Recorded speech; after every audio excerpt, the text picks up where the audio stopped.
What's up, folks? Welcome back to BrickBucks, and if you're new here, this is where we talk about Lego investing. We buy Lego sets, and then those Lego sets retire and are no longer manufactured. Then the prices go through the roof, and then we sell them again.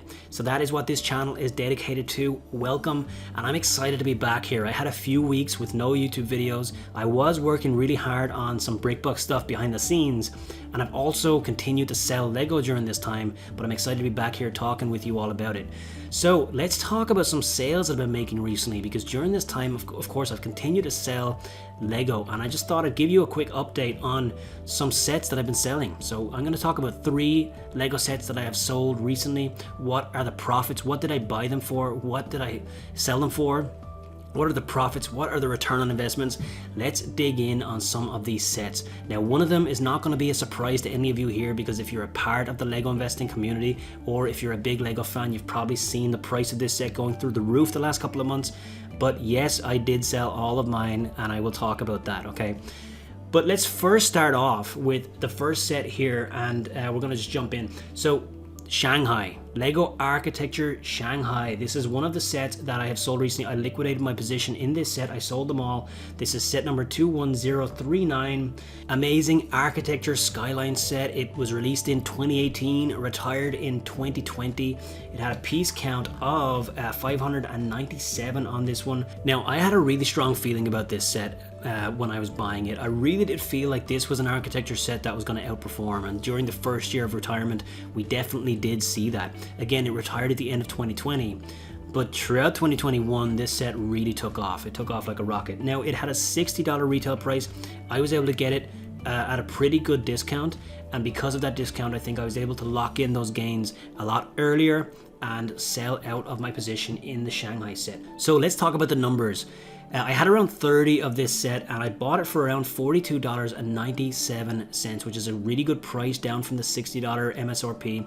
I bought it at the end of 2020. And then I sold the sets for around $128 on Amazon. I paid selling fees of $24.34, which gave me a payout from Amazon of $103.66. But of course, when we subtract the cost of the item that we paid, that was a profit after fees of $60.69. And a return on investment of 141%.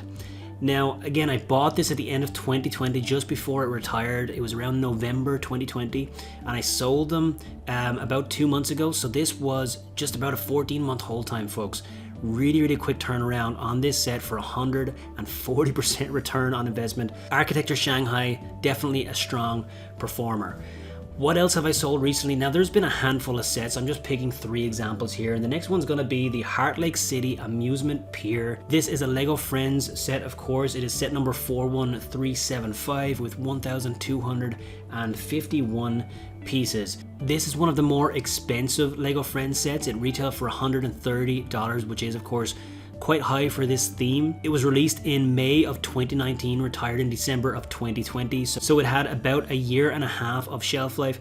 7 minifigs, or mini dolls, I guess, and 7 unique to this set. Now, what were my numbers on this set? Well, I bought them for around $81.89, which was a pretty good discount down from that $130 price point. And I ended up selling these for around $180 after about a 14-month hold time, which honestly was a big underperformer. This definitely underperformed my expectations. I did have higher hopes for this set.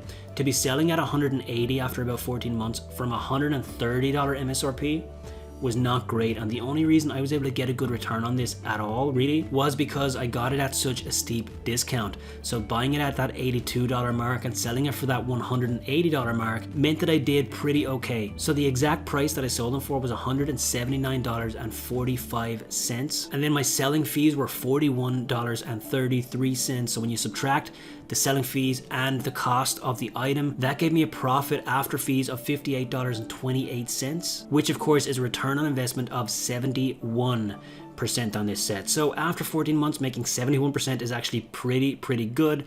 Overall, I came out okay, but if I didn't get such a good discount on this set and buy it for $82, even though it was worth, or the MSRP was $130, then I wouldn't have done as well in this investment at all. And so that is a shout out, of course, to always be looking for the best price that you can get for every set that you invest in. And again, this was around a 14-month hold time, so similar to my whole time for Lego Architecture Shanghai, but Shanghai knocked it out of the park in comparison between these two sets. And then lastly, let's look at the one that everybody has been talking about recently, and it is of course the TIE Fighter pilot helmet. It's Lego Star Wars TIE Fighter helmet.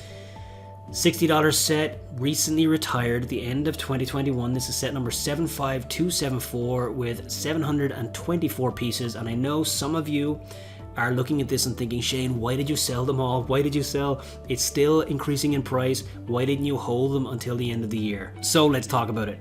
The set is definitely going to continue to rise, right? There is no doubt about that. But here's the thing, I'm a big believer in compounding my inventory and basically taking profits and reinvesting them. And when this hit a pretty good price, I was ready to take those profits because I want to reinvest them into the next wave of retiring sets so I can get that money to turn over again, right? And continue to work for me. And so although there is a case to be made, of course, there's always going to be a case to be made for holding sets longer and continuing to watch that price go up. There comes a point where I feel happy with the return that I've gotten, and I'm happy to lock in those profits and move that money into another set. And that time has already come and gone for the TIE Fighter helmet. I've already sold all of my units of this set. And let's talk about the numbers. So this set was released in April of 2020, retired at the end of 2021 for a shelf life of just over a year and a half. During that time, you saw me talk about this. If you're a regular to the videos here, you've seen me talk about this in various different videos because it was a Target exclusive in the US. I was very, very excited about the prospects for this set because I could see so much collectability with other helmets in the lineup. And you can't buy one helmet without buying a couple more. And that has definitely kind of led to a massive surge in demand on these helmets as more of them continue to be released. People want to go buy the old ones. This one had lower supply because it was an exclusive set in the US. And so that lower supply with that high demand, obviously that leads to the price really, really getting up there very, very quickly. So my purchase price for the TIE Fighter helmet was around $60. I got a few for lower than 60, but I was buying most of my TIE Fighter helmets at full MSRP. Now, many times I did get double VIP points. I did get gift with purchases with them. But again, I was paying full MSRP a lot of the times because I was so excited about this set and I really did believe that it was going to do well. But what was my selling price? That, of course, is what everybody here is curious about. I did sell the majority of my units at $174.50. Now, I sold a couple of more at $200 in the last couple of days, but the majority were at $174. I'm not even going to average it out. Let's just exclude the 200s and say my selling price was $174.50. Again, some of you are cringing, oh, why didn't you hold on a couple more months? You could have sold them for $200, maybe even more by the end of the year. I know, right? I know, but I want to reinvest the profits. So with that selling price of $174.50, the selling fees were around $32.60. So when we subtract selling fees and the $60 cost of the item, we are left with a profit of $81.89 on this sale, which is a return on investment of 136%, right? 136. Now, that's not as much as the architecture set that we just talked about, 141% return. But here's the thing, folks. This was a 6-month hold time. 6-month hold time on this set. I mean, it just retired at the end of 2021. So you could have held it for 4 or 5 months and then got 136% return, or right now at $200 price point, even more.